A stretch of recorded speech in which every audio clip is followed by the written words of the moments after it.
നമ്മുടെ റിപ്പോർട്ടർമാരിലേക്ക് പോയാൽ അലമീനാണ് UDFിൻ്റെ ബീറ്റ് കൈകാര്യം ചെയ്തിരുന്നത്. കോൺഗ്രസ് ക്യാമ്പിലുള്ള ആത്മവിശ്വാസം തുടക്കം മുതൽ തന്നെ റോഷിയും അല്ലമീനുമാണ് പ്രേക്ഷകർക്കൊപ്പം എത്തിച്ചുകൊണ്ടിരുന്നത്. അല്ലമീൻ, ഇന്നിപ്പോൾ നമ്മൾ ഏറ്റവും ഒടുവിലത്തെ പ്രചരണം തന്നെ കണ്ടു. UDF പ്രവർത്തകർക്കിടയിൽ എല്ലായിടങ്ങളിൽ നിന്നും പ്രവർത്തകർ എത്തിച്ചേർന്നിട്ടുണ്ട്, തിരുവനന്തപുരം മുതൽ കാസർഗോഡ് വരെ. ആ ആത്മവിശ്വാസം എങ്ങനെയാണ് പ്രതിഫലിക്കുന്നത്? എന്തൊക്കെ കാരണങ്ങളുടെ അടിസ്ഥാനത്തിൽ? അല്ലമീൻ. അരുൺകുമാർ, കോൺഗ്രസിനെ സംബന്ധിച്ചിടത്തോളം പാലക്കാട് ആഭ്യന്തര പ്രശ്നങ്ങൾ ഒരുപാടുണ്ടായിരുന്നു. ഒരു പക്ഷേ ഈ സരിൻ കൂടുമാറ്റം നടത്തിയിരുന്നില്ലെങ്കിൽ ഒരു പക്ഷേ കാലുവാരൽ ഉൾപ്പെടെ അവിടെ നടന്നേനെ. അത് പരസ്യമായ കാലുവാരലായിരിക്കില്ല, രഹസ്യമായ കാലുവാരലിനുള്ള എല്ലാ സാധ്യതയും അവിടെ ഉണ്ടായിരുന്നു. അത് പക്ഷേ നേതൃത്വം ആ പ്രാദേശികമായിട്ടുള്ള ആഭ്യന്തര പ്രശ്നങ്ങൾ പരിഹരിക്കുന്നുള്ള ഇടപെടലുകൾ പല രീതിയിൽ നടത്തിയിരുന്നു. പക്ഷേ എന്നാൽ പോലും ഈ ഷാഫിയുടെ നിർബന്ധം, രാഹുൽ തന്നെ വരണമെന്നുള്ള നിർബന്ധം, മറ്റു പല പ്രശ്നങ്ങൾ, അത് കാരണമുണ്ടായിരുന്ന ആഭ്യന്തര പ്രശ്നങ്ങൾ അത് മുൻനിർത്തി ഷാഫിയുടെ ഒരു പിന്തുടർച്ച ഇപ്പോൾ അവസാനിപ്പിച്ചാൽ പിന്നീട് അതിന് ക്ലെയിം ആരും വരില്ല. അപ്പോൾ അത്തരം നീക്കങ്ങൾ ഉറപ്പായും നടന്നേനെ. പക്ഷേ സരിൻ അതിന് തടയിട്ടു എന്നുള്ളതാണ് ഞാൻ മനസ്സിലാക്കുന്നത്. കാരണം സരിൻ എങ്ങനെ പെട്ടെന്ന് പുറത്തേക്ക് പോകുന്നു, ഒരു പൊട്ടിത്തെറി പ്രകടമാകുന്നു. അത്തരമൊരു സാഹചര്യത്തിൽ എന്തെങ്കിലും ഒരു അപകടമുണ്ടായാൽ അതിന് മറുപടി പറയേണ്ട നേതാക്കൾ അനവധിയാണ്, നിരവധിയാണ്. ആ സാഹചര്യത്തിൽ അവർ കുറച്ചുകൂടി ജാഗ്രത പാലിക്കേണ്ട ഒരു സാഹചര്യത്തിലേക്ക് വന്നു.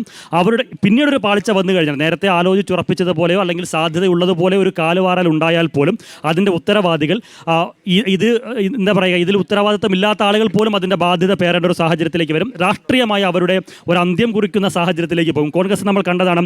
VD സതീശനും K സുധാകരനൊക്കെ വന്നതിന് ശേഷം എന്താ പറയുക, ഒരു തറുതണ്ട് പറയുന്ന ആളുകളെയൊക്കെ നടപടിയെടുത്ത കാഴ്ച നമ്മൾ കണ്ടതാണ്. കോൺഗ്രസിൽ പതിവില്ലാത്ത കാഴ്ചയാണ്. പാലക്കാട് ഒരു പക്ഷേ അത്തരമൊരു സാഹചര്യത്തിലേക്ക് പോയിരുന്നുവെങ്കിൽ ആ വിധത്തിൽ നടപടി നേരിടാൻ വരിവരിയായി നിൽക്കേണ്ട നേതാക്കൾ ഒരുപാടുണ്ടായിരുന്നു. പക്ഷേ സരിൻ്റെ ആ നീക്കത്തിലൂടെ അല്ലെങ്കിൽ പരസ്യമായ പൊട്ടിത്തെറിയിലൂടെ നേതൃത്വം ജാഗ്രത പാലിച്ചു, കുറച്ചുകൂടി ഉഷാറായി, ആ ക്യാമ്പ് കുറച്ചുകൂടി ഉണർന്നു എന്നുള്ളതാണ് ഞാൻ മനസ്സിലാക്കുന്നത്. അതിൻ്റെ ആവേശം എല്ലാ തലങ്ങളിലുമുണ്ട് എന്ന് മാത്രമല്ല, ഈ വന്നു വീണ വിവാദങ്ങളെല്ലാം അതൊരു തരത്തിലല്ലെങ്കിൽ മറ്റൊരു തരത്തിൽ UDFിനെ പരിക്കേൽപ്പിക്കാൻ ഉദ്ദേശിച്ചതാണെങ്കിലും അത് അവർക്ക് അനുകൂലമായി മാറുന്ന കാഴ്ചയാണ് നമ്മൾ കണ്ടത്.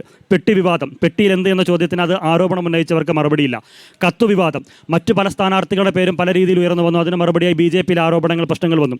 കോൺഗ്രസ് വിട്ട ആളുകൾ പോകുന്നു എന്ന് പറയുമ്പോൾ BJP വിട്ട ആളുകൾ വരുന്ന സാഹചര്യം. അങ്ങനെ കോൺഗ്രസിൽ മാത്രമായിരുന്നു എല്ലാ കാലത്തും പ്രശ്നമെങ്കിലും CPMൽ നിന്ന് പ്രാദേശികമായൊരു നേതാവ് കടന്നു വന്നേനെ.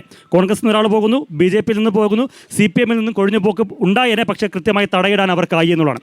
അപ്പോൾ അത്തരത്തിലൊരു ആത്മവിശ്വാസം അവർക്കുണ്ട്. എന്ന് മാത്രമല്ല, ഈ പ്രശ്നങ്ങൾ ഏതെങ്കിലും തരത്തിൽ തിരിച്ചടിക്കുമോ എന്നുള്ളൊരു ആശങ്ക ഉണ്ടായതോടുകൂടി ക്യാമ്പ് മുഴുവൻ ഉണർന്നു. എല്ലാ തലങ്ങളിലുമുള്ള നേതാക്കളെ ഇവിടെ രംഗത്തിറക്കാനും ആ രീതിയിൽ ഒരു ഊർജ്ജസ്വലരാകാൻ അവർക്ക് ഈ കാരണങ്ങളും വിവാദങ്ങളും ഉപകരിച്ചു എന്നുള്ളതാണ് ഞാൻ മനസ്സിലാക്കുന്നത്.